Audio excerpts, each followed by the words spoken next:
In a small town, Mike Thompson owned a modest auto repair shop.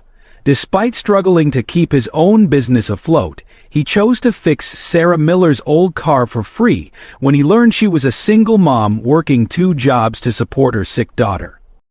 What Mike did not know was that his simple act of kindness would trigger a chain of events that would change not just his life, but the entire community.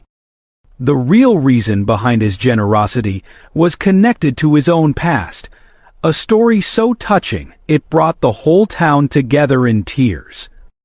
Hi everyone, welcome to Mystic Tales. Today, I'm excited to share a new story with you.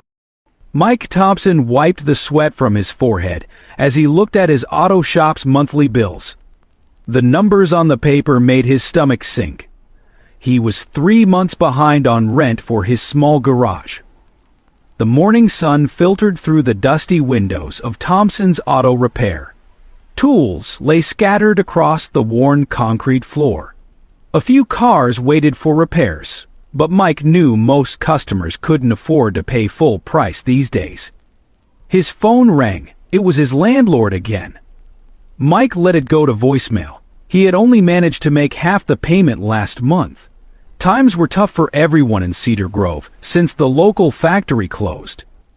A rusty Honda Civic pulled into his lot, making concerning noises. The woman behind the wheel looked worried. She stepped out, holding her daughter's hand.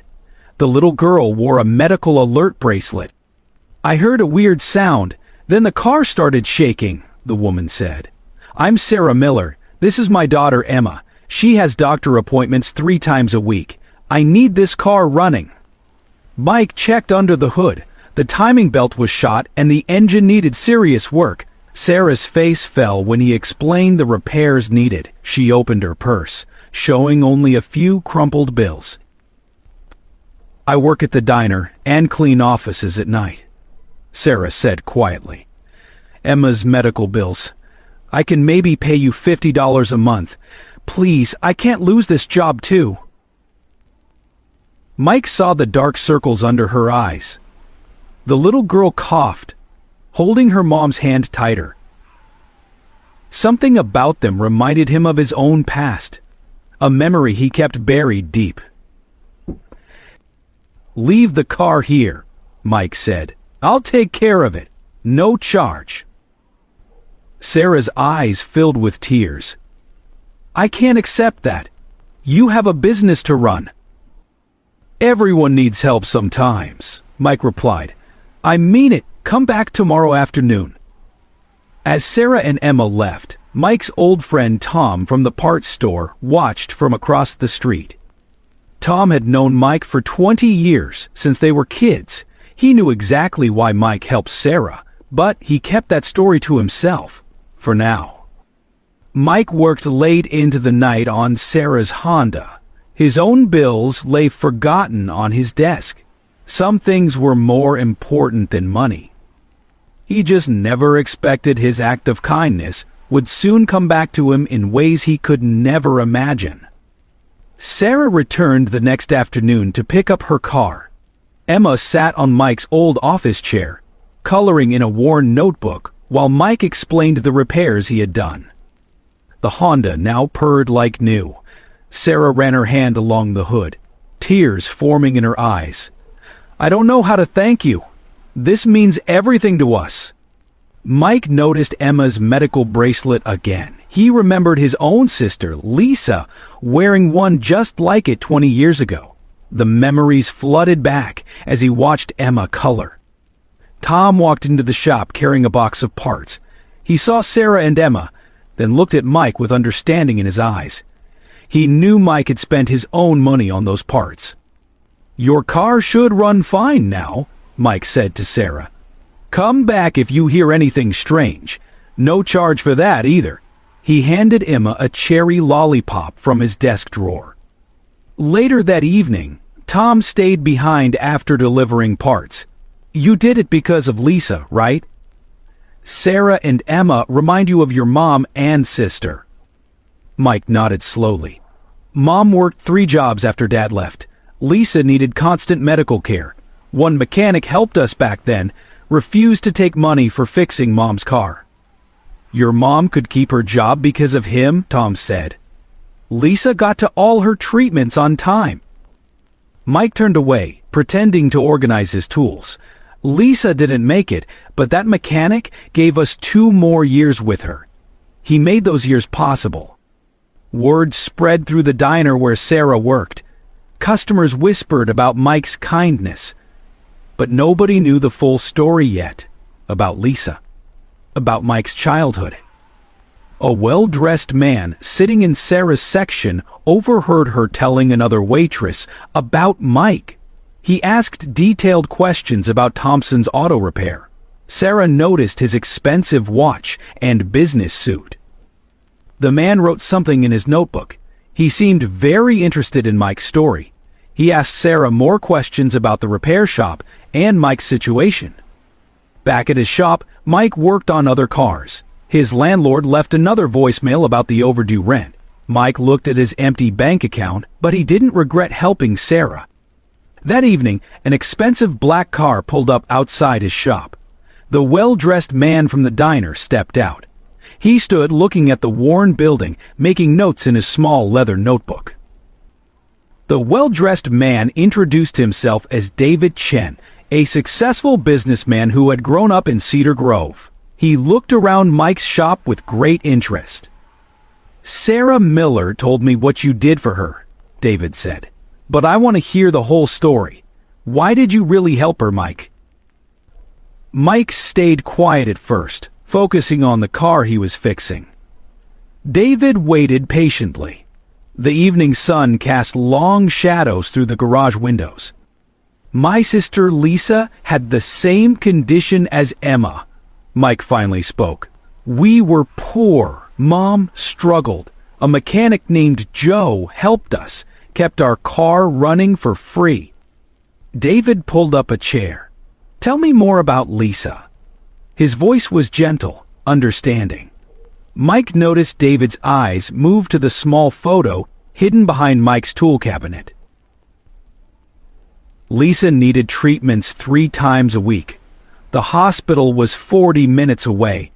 Without a car, we would have lost her sooner." Mike's voice grew quiet. "Joe gave us 2 more years with her." David wrote in his notebook, "And now you're 3 months behind on rent. Your landlord called me this morning. I own several buildings in town." Mike's hands stopped working on the car. His shoulders tensed. "I can't pay right now. But please, give me more time." "The local newspaper editor is my friend," David said. "Would you share your story about Lisa, about why you help people like Sarah?" Mike shook his head. "I don't want attention. I just do what's right, like Joe did for us." That evening, Sarah brought dinner to Mike's shop. Emma drew him a picture.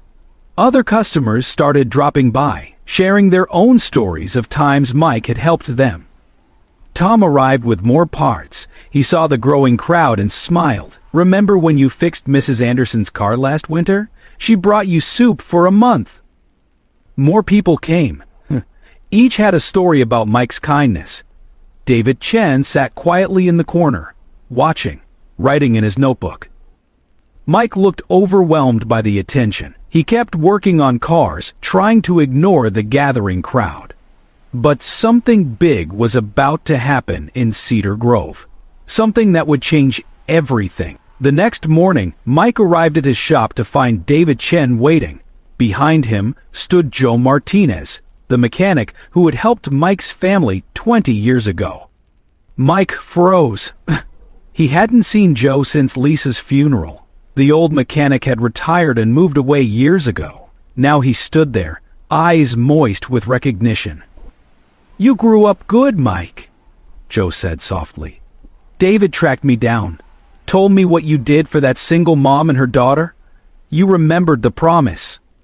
Mike remembered that day clearly. He had promised Joe at Lisa's funeral that he would help others the way Joe had helped his family. He had kept that promise for 15 years. David stepped forward. Joe told me everything. About your sister, your mother, those hard years. Then, I talked to people in town. Everyone has a story about you helping them. Sarah arrived with Emma. Other townspeople began gathering. Mrs. Anderson, whose car Mike fixed during the winter storm. Mr. Wilson, whose truck Mike repaired so he could get to his new job. The newspaper story comes out tomorrow, David said. But that's not why I'm here. I have a proposition for you, Mike. Joe handed Mike an envelope. Inside were documents showing that David had bought the building. The rent Mike owed was cleared, but there was more. I want to invest in your shop, David explained. New equipment, hire more mechanics, create a program to help people who can't afford repairs. Joe will consult. Mike looked at the gathered crowd. Sarah held Emma's hand, both smiling. Tom stood nearby, grinning. The whole town seemed to be there. Your sister would be proud, Joe said quietly. You kept your promise, Mike. Now let us help you help more people. David pointed to the building next door. We'll expand there, create a training program for young mechanics, help more families like Sarah's. Mike saw his mother in the crowd, tears streaming down her face. She had driven 3 hours after David called her. She held the last photo taken of Lisa. The town gathered closer. Each person had been touched by Mike's kindness over the years. Now they understood why he had helped them all. The next few weeks transformed Thompson's auto repair. David's investment brought new lifts, a modern diagnostic equipment, and 3 more mechanics. The shop expanded into the building next door. Mike created a payment program for families who couldn't afford repairs. Joe came out of retirement to help train young mechanics. Together they taught them not just about fixing cars, but about helping people. Sarah started managing the office. Her organizational skills helped the shop run smoothly. Emma's health improved with regular treatments, and she spent afternoons doing homework in the newly renovated waiting room. Remember when you could barely afford parts? Tom said one day, delivering a large order. Now look at this place, all because you helped people when you were struggling yourself. Mike's mother volunteered at the shop on weekends. She kept Lisa's photo on the new front desk. This is why we help people, she would tell customers, sharing their story. The newspaper article touched hearts across 3 counties. People drove hours to bring their cars to Mike. They all left with their vehicles fixed and their faith in humanity restored. David established a foundation in Lisa's name. It helped other repair shops create similar programs. The idea spread to neighboring towns. More mechanics joined the movement. Your sister wanted to be a doctor, Mike's mother said, one quiet evening. She wanted to help people. Through you, she still does. The old building transformed into a community center. Single parents could get free car repairs. Young people learned valuable trade skills. Nobody was turned away for lack of money. 1 year later, the whole town gathered to celebrate. Mike unveiled a small plaque dedicated to Lisa and Joe. It read, "A single act of kindness can change countless lives." Sarah and Emma stood with Mike as he cut the ribbon. David watched from the crowd, smiling. His investment had created something more valuable than money. The real reason I helped Sarah that day, Mike told the gathered crowd, was because someone helped us once. One person's kindness changed everything. The story of Thompson's auto repair became a symbol of hope. It showed how one person's compassion could transform an entire community, all because a struggling mechanic chose kindness over profit. Loved this story? Tap that like button and subscribe to Mystic Tales for more. Let us know how this story made you feel with a single word in the comments.